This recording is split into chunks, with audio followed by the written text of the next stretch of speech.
Bismillahirrahmanirrahim. Assalamualaikum warahmatullahi wabarakatuh.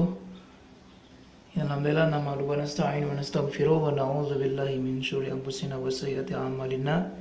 May yahdihillahu fala mudilla lahu wa may yudlilhu fala hadiyalah.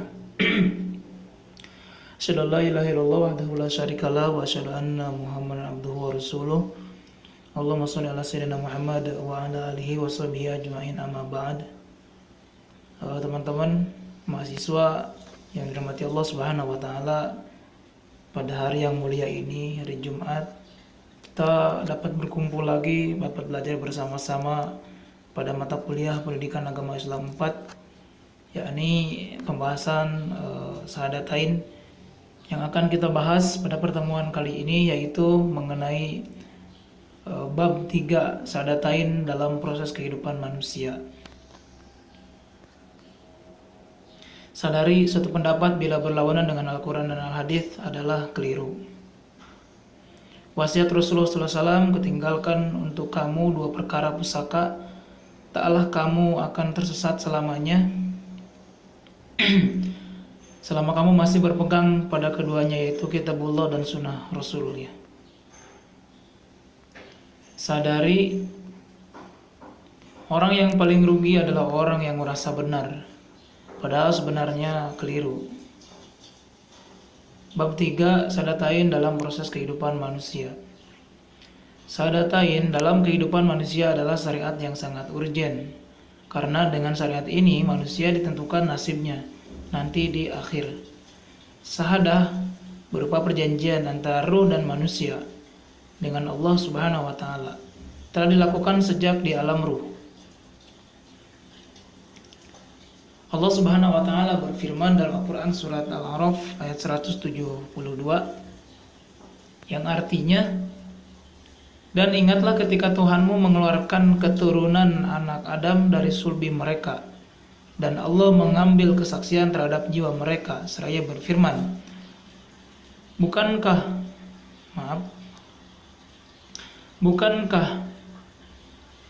aku ini Tuhanmu? Mereka menjawab, betul, engkau Tuhan kami.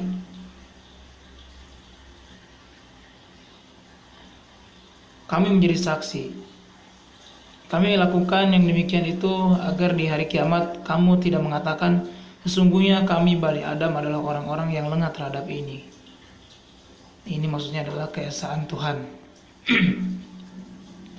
Setelah manusia hidup di alam dunia, yaitu bersatunya ruh dan jasad, manusia dituntut untuk melaksanakan syariat Syahadatain. Quran surat Al-Qalam ayat 39, yang artinya, atau apakah kamu memperoleh janji yang diperkuat dengan sumpah dari kami yang tak berlaku sampai hari kiamat? Sesungguhnya kamu benar-benar dapat mengambil keputusan sehendak kamu. Yang melaksanakan Syahadatain, Allah Subhanahu wa taala berfirman dalam Al-Quran surat Az-Zumar ayat 73, yang artinya, dan orang-orang yang bertakwa kepada Tuhan dibawa ke dalam surga berombong-rombongan, sehingga apabila mereka sampai ke surga itu, sedang pintu-pintunya telah terbuka, dan berkatalah kepada mereka penjaga-jaganya, kesejahteraan dilimpahkan atasmu, berbahagialah kamu, maka masukilah surga ini, sedang kamu kekal di dalamnya.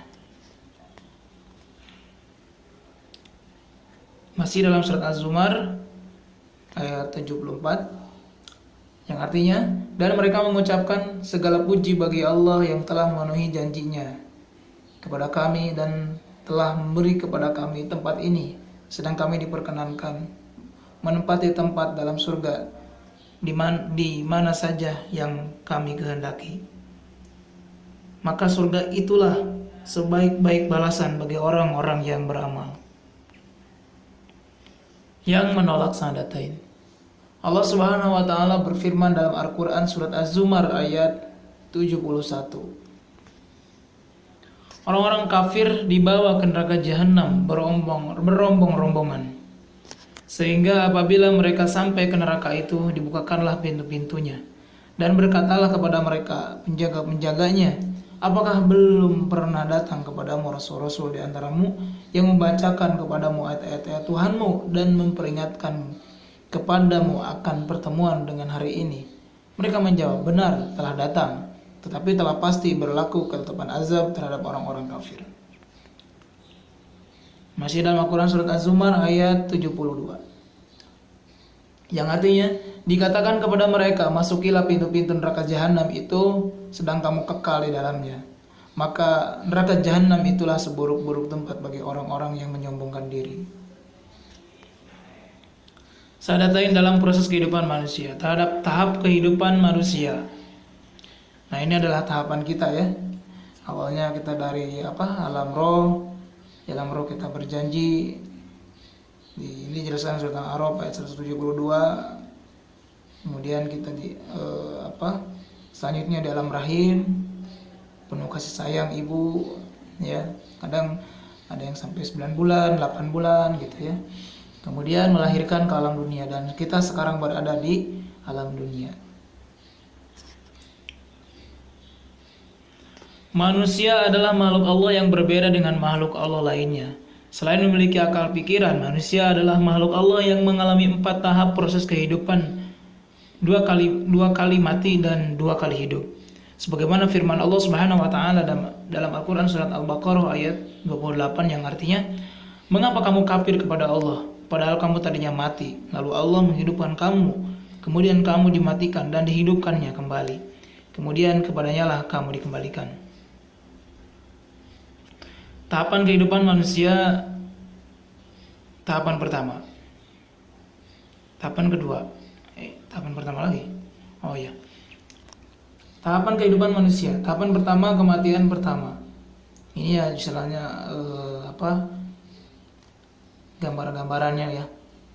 Tidak mestilah saya jelaskan, mungkin teman-teman juga tahu ya. Ini segumpal daging, lalu ini dari air mani ya. Ini dari sini dulu. Tin, mintin, tanah, kemudian jadi ini air mani ya. Ini dijelaskan pokoknya di Quran. Di hadis dulu. Dalam hadis Nabi dari Abu Abdurrahman Abdullah bin Mas'ud radhiyallahu anhu, Rasulullah SAW bersabda, sesungguhnya tiap kalian dikumpulkan ciptaannya dalam rahim ibunya selama 40 hari berupa nutfah. Nah, jadi yang tadi itu berupa nutfah, air mani yang kental, lalu menjadikan alaqah segumpal darah. Selama itu pula, lalu menjadikan mudghah segumpal daging. Selama itu pula, kemudian Allah mengutus malaikat untuk meniupkan ruh kepadanya dan mencatat 4 perkara yang ditentukan, yakni rezeki, ajal, amal, dan sengsara bahagianya. Hadis riwayat Bukhari dan Muslim. Selain itu direnungkan proses kejadian manusia di dalam rahim. Ada peristiwa yang sangat penting, yaitu ketika ruh akan dimasukkan ke dalam jasad manusia. Allah mengadakan perjanjian dengan ruh tersebut. Pengambilan janji antara ruh manusia dengan Rabb-nya diabadikan oleh Allah dalam Al-Quran surat Al-A'raf ayat 172 yang kita tadi baca ya. Di sini yang artinya, dan ingatlah ketika Tuhanmu mengeluarkan keturunan anak Adam dari sulbi mereka dan Allah mengambil kesaksian terhadap jiwa mereka seraya berfirman, bukankah aku ini Tuhanmu? Mereka menjawab, betul, engkau Tuhan kami. Kami jadi saksi, kami lakukan yang demikian itu agar di hari kiamat kamu tidak mengatakan, sesungguhnya kami Bani Adam adalah orang-orang yang lengah terhadap ini, keesaan Tuhan. Perjanjian ini kemudian disebut dengan syahadah rububiyah atau disebut juga syahadah zuriyah karena dilakukan anak Adam di alam zuriyah. Perlu diketahui, peristiwa perjanjian syahadah rububiyah ini oleh sebagian besar kaum muslimin dijadikan alasan untuk tidak melaksanakan syariat syahadatain, rukun Islam yang pertama. Padahal syahadah rububiyah ini hanya dilakukan oleh ruh manusia saja, bahkan tiap anak Adam melakukan perjanjian ini. Tahap kedua kehidupan pertama. Tahap kedua kehidupan pertama, satu yaitu alam rahim. Yang kedua alam dunia, masa belita. Masa belita itu dari 0 sampai 5 tahun. Masa ini disebut juga dengan golden age. usia keemasan. Pendidikan pada usia ini akan menentukan sikap kecerdasan mental pada usia berikutnya. Informasi dan pendekatan emosional sangat dibutuhkan dan menentukan. Informasi yang salah dan kurang baik akan menyebabkan pandangan hidup dan kebiasaan yang salah. Informasi yang benar dan maksimal akan membentuk pandangan hidup serta mental yang benar bagi kehidupan anak selanjutnya. Masa anak-anak kurang lebih dari 5-12 tahun ya. Ada yang sama nih seperti ini teman-teman.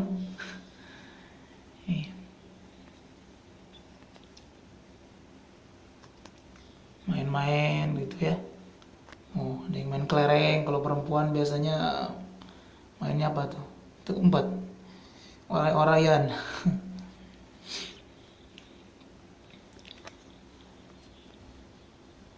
Masa anak-anak 5-12 tahun. Pada masa ini anak-anak memerlukan bimbingan kreativitas dan imajinasi dari orang tuanya, karena akal dan emosinya telah mulai berfungsi. Kesalahan pendekatan dan pendidikan pada usia ini akan berpengaruh pada pola pikir, pola sikap, dan pola kehidupan.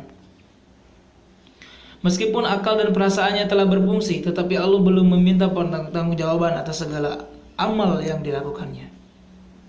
Masa mumayyiz. Nah, ini nih masa ini kalau kita sering nyebutnya tuh masa ABG. ABG itu anak baru gede katanya. Masa mumayyiz adalah kurang lebih 12 tahun ya. Kalau 12 tahun berarti SMP lah ya. Kalau SD kan udah lewat SMP atau tsanawiyah gitu ya. Masa mumayyiz kurang lebih 12 tahun. Masa mumayyiz adalah masa yang menentukan nasib manusia di akhirat kelak. Karena usia ini adalah usia yang telah mampu mempertanggungjawabkan amal perbuatan dan telah mampu memilih antara dua jalan, yaitu jalan menuju ridho Allah dan jalan menuju kemurkaan Allah Subhanahu wa taala. Allah Subhanahu wa taala berfirman, dan kami telah menunjukkan kepadanya dua jalan. Sadari, mengabdi kepada Allah adalah melaksanakan aturan dan hukum Allah yang disampaikan melalui nabinya. Melaksanakan hukum Allah harus diawali dengan suatu perjanjian. Perjanjian ini telah dilakukan oleh Allah, malaikatnya, dan orang-orang yang diberi ilmu yang menegakkan keadilan. Maka perjanjian ini dalam syariat Islam disebut pelaksanaan syahadatain. Dilaksanakan dengan syarat-syarat tertentu, diantaranya mumayyiz. Pada saat inilah peran orang tua untuk mengislamkan putra-putrinya, yaitu dengan melaksanakan rukun Islam yang pertama. Masa pikun kurang lebih 75 tahun. Suatu masa kondisi mental dikembalikan lagi pada masa awal, yaitu masa kanak-kanak, walaupun secara fisik udah tua. Quran surat Yasin ayat 68.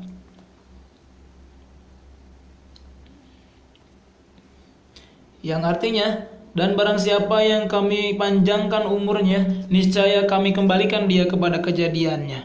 Maka apakah mereka tidak memikirkan? Tahap ketiga, kematian pertama. Tahap ketiga, kematian kedua. Quran surat Al-Imran ayat 185.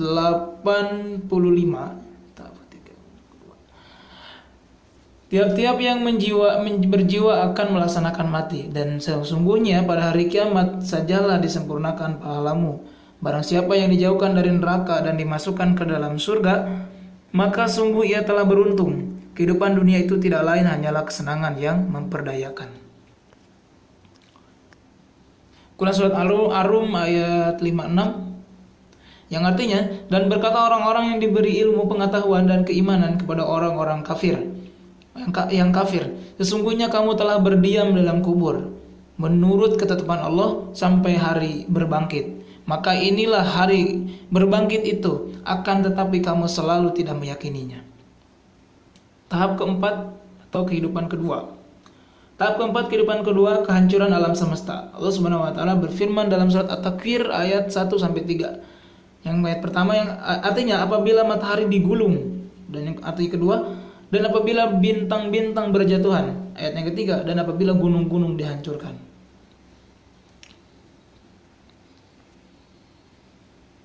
Hari kebangkitan. Allah Subhanahu wa taala berfirman yang artinya, sesungguhnya kami menghidupkan orang mati dan kami meneruskan apa yang telah mereka kerjakan dan bekas-bekas yang mereka tinggalkan, dan segala sesuatu kami kumpulkan dalam kitab induk yang nyata, Lauh Mahfuz. Hari perhitungan. Allah Subhanahu wa taala berfirman dalam Al-Qur'an surat Al-Zalzalah ayat 7 sampai 8. Yang artinya, ayat yang ketujuh, barang siapa yang mengerjakan kebaikan seberat zarah pun, niscaya dia akan melihat balasannya. Ayat yang ke-8-nya, barang siapa yang mengerjakan kejahatan sebesar zarah pun, niscaya dia akan melihat balasannya pula. Hari pembalasan. Allah Subhanahu wa taala berfirman dalam Al-Qur'an surat Al-Infitar ayat 17 sampai 19. Ayat 17 yang artinya, tahukah kamu apakah hari pembalasan itu? Ayat 18, sekali lagi tahukah kamu apakah hari pembalasan itu? Ayat 19, yaitu hari ketika seseorang tidak berdaya sedikit pun untuk menolong orang lain, dan segala urusan pada hari itu dalam kekuasaan Allah. Tahap keempat, kehidupan kedua. Hari kebangkitan di padang mahsyar selama 50.000 tahun. Nah, ini teman-teman nanti bisa dibaca ya tahapan-tahapannya. Jadi di sini adalah sebagai gambaran ya.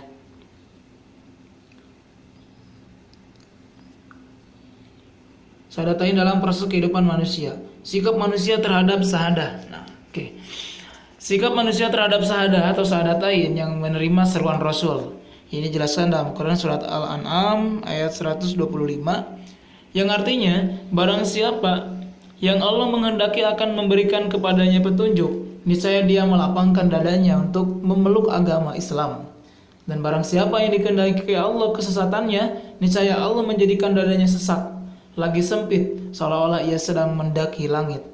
Begitulah Allah menimpakan siksa kepada orang-orang yang tidak beriman, yang menolak seruan Rasul. Mereka yang ragu-ragu dan lebih mencintai kehidupan duniawi. Allah Subhanahu wa taala berfirman dalam Al-Qur'an surat Al-An'am ayat 124 yang artinya, apabila datang sesuatu ayat kepada mereka, mereka berkata, kami tidak akan beriman sehingga diberikan kepada kami yang serupa dengan apa yang diberikan kepada utusan-utusan Allah. Allah lebih mengetahui di mana dia menempatkan tugas kerasulan. Orang-orang yang berdosa nanti akan ditimpa kehinaan di sisi Allah dan siksa yang keras disebabkan mereka selalu membuat tipu daya. Alasan mereka menolak seruan Rasul, yaitu yang pertama, pendidikan orang tuanya. Allah Subhanahu wa taala berfirman dalam Al-Qur'an surat At-Tahrim ayat 10 sampai 11. Yang artinya, Allah membuat istri Nuh dan istri Lut sebagai perumpamaan bagi orang-orang kafir. Keduanya berada di bawah pengawasan dua orang hamba yang soleh di antara hamba-hamba kami. Lalu kedua istri itu berkhianat kepada suaminya masing-masing. Maka suaminya itu tidak dapat membantu mereka sedikit pun dari siksa Allah. Dan dikatakan kepada keduanya, masuklah ke dalam jahanam bersama orang-orang yang masuk jahanam. Pengaruh sikap hidup. Pengaruh sikap hidup yang pertama, prasangka. Tindakan seseorang tergantung dengan alam pikiran yang dipengaruhi oleh lingkungan hidupnya. Allah Subhanahu wa taala berfirman dalam Quran surat Ibrahim ayat 9 yang artinya, belumkah sampai kepadamu berita orang-orang sebelum kamu, yaitu kaum Nuh, Ad, Tsamud dan orang-orang sesudah mereka. Tidak ada yang mengetahui mereka selain Allah. Telah datang rasul-rasul kepada mereka membawa bukti-bukti yang nyata, lalu mereka menutupkan tangannya ke mulutnya karena kebencian dan berkata, sesungguhnya kami mengingkari apa yang kamu disuruh menyampaikannya kepada kami, dan sesungguhnya kami benar-benar dalam keraguan yang menggelisahkan terhadap apa yang kamu ajak kami kepadanya.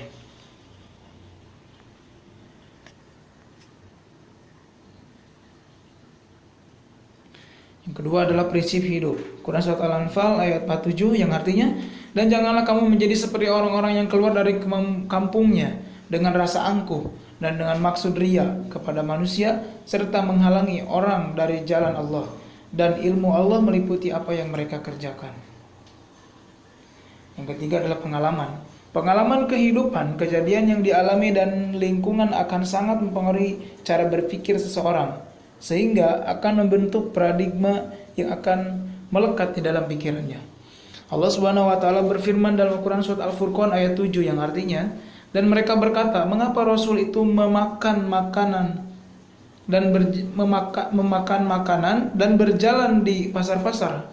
Mengapa tidak diturunkan kepadanya seorang malaikat, agar malaikat itu memberikan peringatan bersama-sama dengan dia?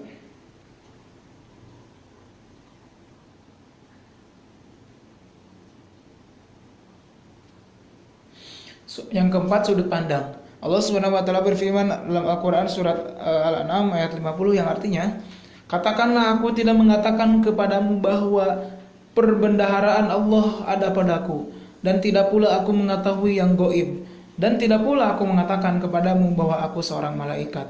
Aku tidak mengikuti kecuali apa yang diwahyukan kepadaku. Katakanlah, apakah sama orang yang buta dengan yang melihat? Maka apakah kamu tidak memikirkannya? Literatur. Allah SWT berfirman dalam Al-Quran surat Al-Kahfi ayat 1-2 yang artinya, segala puji bagi Allah yang telah menurunkan kepadanya Alkitab Al-Quran, dan dia tidak mengadakan kebengkokan di dalamnya. Kelompok manusia yang menolak syahadatain, yang pertama adalah penghuni neraka, orang-orang yang tidak yakin adanya hari akhirat. Allah SWT berfirman dalam Al-Quran surat Al-Isra ayat 49 yang artinya, dan mereka berkata, apakah bila kami telah menjadi tulang belulang dan benda-benda yang hancur, apa benarkah kami akan dibangkitkan kembali sebagai makhluk yang baru? Orang-orang yang menolak ayat-ayat Allah. Allah Subhanahu wa taala berfirman dalam Al-Quran surat Al-Baqarah ayat 39 yang artinya, adapun orang-orang yang kafir dan mendustakan ayat-ayat kami, mereka itu penghuni neraka, mereka kekal di dalamnya.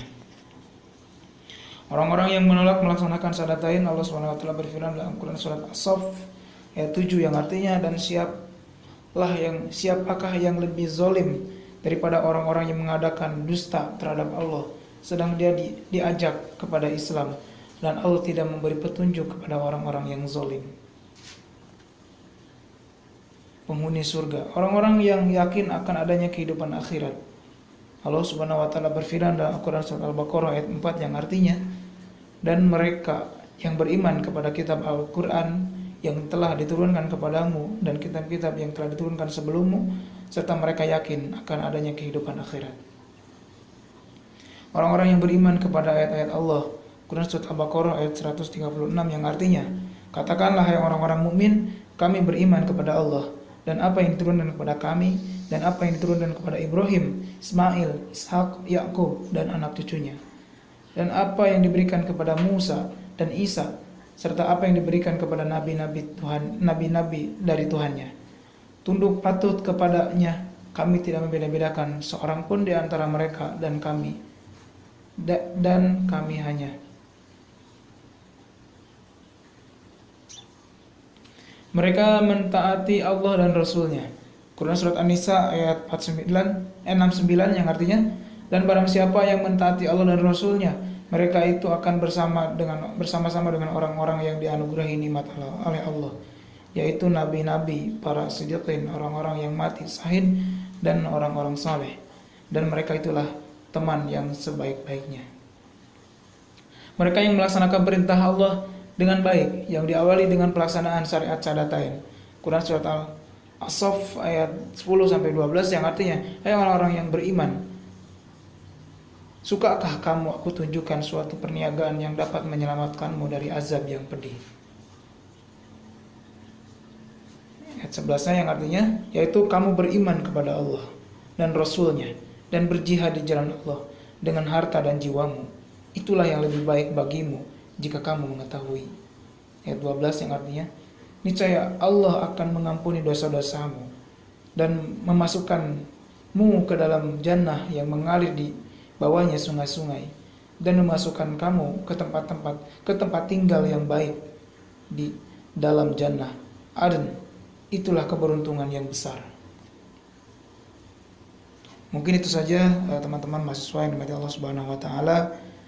Ya, semoga materi ini dapat menjadikan suatu gambaran bahwa kita hidup di alam dunia ini ternyata sebelumnya kita sudah berjanji di alam ruh, sebagaimana Allah Subhanahu wa taala berfirman dalam Quran surat Al-A'raf ayat 172, itu adalah merupakan perjanjian pertama kita. Lalu yang kadang menjadikan suatu permasalahan, suatu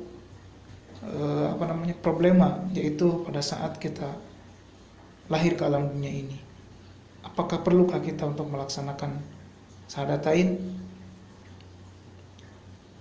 Bagi teman-teman yang masih penasaran, insya Allah akan terjawab dengan materi-materi selanjutnya ya.